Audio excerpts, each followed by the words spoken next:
Salut à tous, j'espère que vous allez bien, moi ça va super bien. Aujourd'hui, nouvelle vidéo, et évidemment on va parler du match d'hier soir qui nous a procuré beaucoup de bonnes sensations. Victoire du Paris Saint-Germain 2-0 contre Manchester City, le Manchester City de Pep Guardiola, premier but de Lionel Messi au Paris Saint-Germain et surtout au Parc des Princes. Gay et Marco Verratti absolument exceptionnels hier soir, Donnarumma qui prévient Kylian Navas, un PSG pragmatique, on va parler de tout ça, let's go. Ces individualités qu'on va commencer à citer et détailler assez rapidement leurs prestations, qui sont des aspects plus que positifs dans ce match. Commençons d'ailleurs par l'homme du match, le colosse, le N'Golo Kanté de la Ville Lumière, Idrissa Gana Gueye, qui était absolument monstrueux. Il a joué au poste de 8, dans un milieu à 3, dans une formation que j'apprécie énormément, le 4-3-3. Il est un véritable métronome, il court de partout, récupère un nombre incalculable de ballons, encore buteur hier soir. Quand Gueye joue, on peut être rassuré par l'aspect défensif et combatif. En plus d'être un chien de la casse sur le terrain, il a cette capacité à se projeter vers l'avant, à tenter d'apporter quelque chose offensivement, à l'instar d'un N'Golo Kanté à Chelsea qui essaye de se faire le jeu offensif à lui parfois et de créer. Je pense que Idrissa Gueye doit être installé définitivement à ce poste de relayeur où il excelle. Il excelle en ce début de saison, notre lion de la Teranga. Ce poste de 8 lui permet d'exprimer plus son gros volume de jeu, de course qui va nous permettre de contenir et étouffer des équipes possessives avec le ballon à l'instar de Manchester City. Aussi pour Gueye, sa capacité à se projeter, proposer de la création sur le plan offensif tout en gardant son agressivité et sa lucidité défensive. En 6, il serait en quelque sorte privé de ces qualités que je viens de citer, qui peut apporter énormément sur la densité du milieu du Paris Saint-Germain. Un 6, ok, il peut se projeter, peut réaliser des longues courses, mais doit avant tout assister et rester devant sa défense, récupérer et relancer parfaitement dans un timing assez rapide. J'en ai fini avec notre guerrier, Idrissa Gana Gueye. Je parlais tout à l'heure du rôle d'un 6, c'est parfait pour basculer sur Marco Verratti, qui pour son retour de blessure a réalisé une superbe prestation. Le média français L'équipe l'a noté 8 sur 10. Je suis assez d'accord avec cette note qui reflète bien la bonne prestation du petit Thibou qui fait preuve de magie dans les pieds, cette faculté à ressortir le ballon si sereinement dans des zones restreintes avec une pression mise autour de lui par l'adversaire, c'est tout simplement époustouflant. Il a été solide, pile dans son rôle de 6, je trouve la solution est trouvée pour l'avenir. Je comprends pas pourquoi on n'a pas pensé plutôt à cette solution, mettre Verratti en sentinelle. Il est tout simplement solide défensivement, il sait jouer long, pratique pour des contre-attaques ou des transversales, inclus dans le style de jeu à Mauricio Pochettino, tous les styles pragmatiques et défensifs d'ailleurs. Aussi techniquement, il est tout simplement au-dessus de la moyenne. Cela permet, comme hier soir ou le match contre Liverpool en 2018, match retour au parc en phase de poule, de sortir assez tranquillement les ballons de la zone défensive. Il est le meilleur dans cet exercice. En plus, deux choses qui m'impressionnent chez lui.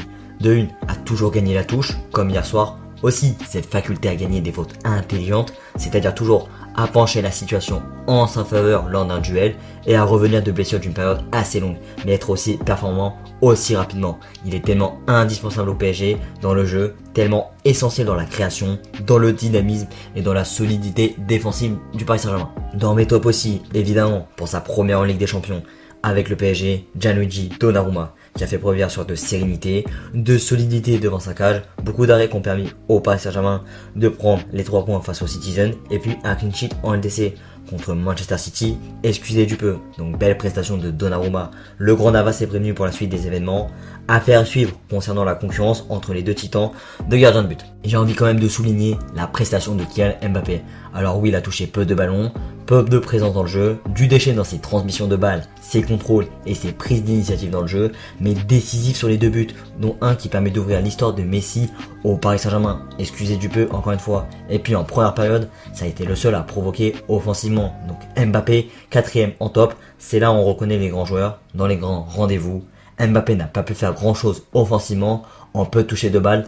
Il a fait la différence et a été décisif dans cette victoire capitale pour la campagne européenne du Paris Saint-Germain. C'est pas rien, donc merci Mbappé. Bon bah malheureusement, on arrive au flop, au point négatif en termes de joueurs dans ce match. Ils sont 2 en particulier. Déjà, on va commencer par le moins pire, celui qui a fait des efforts, des intentions offensives à l'entame de match, de la volonté, mais une prestation quand même assez moyenne, malheureusement pour Nuno Mendes. On frôle la catastrophe, on va pas se mentir.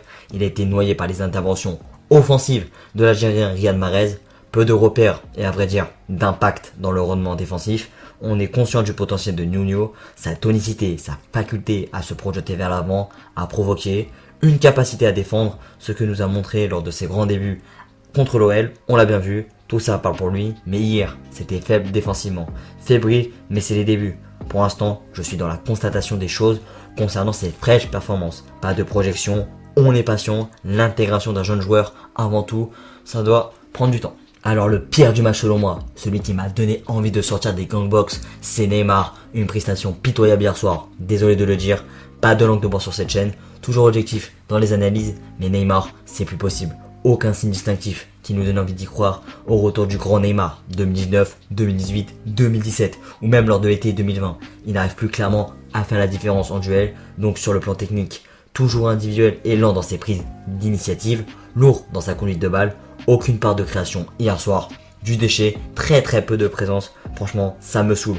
On connaît son talent indéniable et qui est exceptionnel, mais son comportement technique sur le terrain est honteux. Neymar est en dessous de plein de joueurs, il est surcoté, clairement, pas peur de le dire, et ça me fait mal au cœur de voir ça au Paris Saint-Germain. Bon, finissons avec la prestation globale du Paris Saint-Germain face à City, mais avant tout, mention spéciale pour Lionel Messi, auteur d'un somptueux but sur un beau service en talonnade du génie français Kylian Mbappé.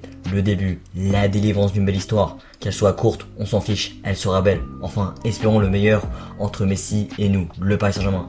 Alors par contre, la prestation de Messi, un peu moyenne, mais à part ça, j'ai noté quelque chose de positif dans son jeu depuis le début de la saison au PSG et qu'on avait un peu contre le City hier soir, étant toujours de trouver des espaces sur les côtés. Il essaie toujours de créer en prenant son temps en toute aisance, ça se nomme la maîtrise évidemment.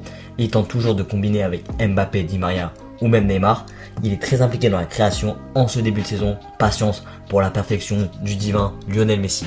Bon voilà, si on devait résumer en quelques mots la performance collective du Paris Saint-Germain face à la formation de Pep Guardiola, elle n'est pas exceptionnelle, on est unanime sur le fait, pas réellement de jeu, sauf les 20 premières minutes où Paris a quand même... a le mieux muselé, Manchester City a pris le mieux son aise offensivement avec intensité et maîtrise, malgré le peu d'occasions procurées par le Paris Saint-Germain et les périodes où on était soumis à la maîtrise totale du match de Manchester City en harcelant le ballon et en se créant des situations pas hyper dangereuses au final quand même, sauf Bernardo Silva qui nous a réellement aidé dans ce match. Merci frérot. Non mais on peut quand même souligner la solidarité, le pragmatisme et surtout l'efficacité du PSG, la lucidité aussi. Alors oui, on s'est un peu ennuyé en termes de jeu, on était un peu spectateur de Manchester City hier soir, mais voilà. Est-ce que la manière de ce genre de match est-elle importante?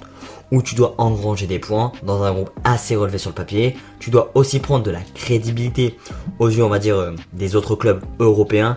Est-ce que le beau jeu est si important de ce style de confrontation? L'importance en réalité c'est la victoire. Alors oui en Ligue 1 évidemment où les équipes sont beaucoup plus faibles que nous, on doit frôler la perfection à quasi chaque match, mais en LDC l'essentiel c'est le résultat. En LDC tout le monde a envie de gagner. Est-ce que Tottenham en 2019, l'Atlético de Madrid on va dire, c'est 8 dernières années je crois, Lyon en 2020 a pensé au beau jeu? Non. Et pourtant ils ont marqué l'histoire. Au final c'est l'efficacité, le collectif et le pragmatisme qui priment. Le jeu dans ce match n'a pas, on va dire réellement, le temps de penser à ça. Chaque occasion compte et on doit les saisir.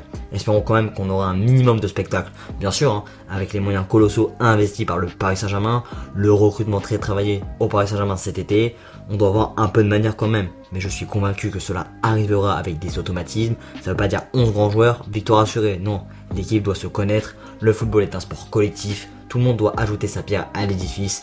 L'individualisme, ça marche pas. Sauf des joueurs extra comme Lionel Messi, qui ont le don divin de changer un match à eux tout seuls, même CR7 avec la Juventus, même aussi avec le Real, qui a mis des bouchées doubles pour sauver un max la Juventus, mais cela n'a pas duré et n'a pas suffi. Et voilà, c'est la fin de cette vidéo. J'espère qu'elle t'aura plu. Si c'est le cas, lâche un pouce bleu et partage-la à tes amis. Commente si tu as un avis à donner sur le match ou sur la vidéo. Et moi je te dis à très vite pour une prochaine vidéo.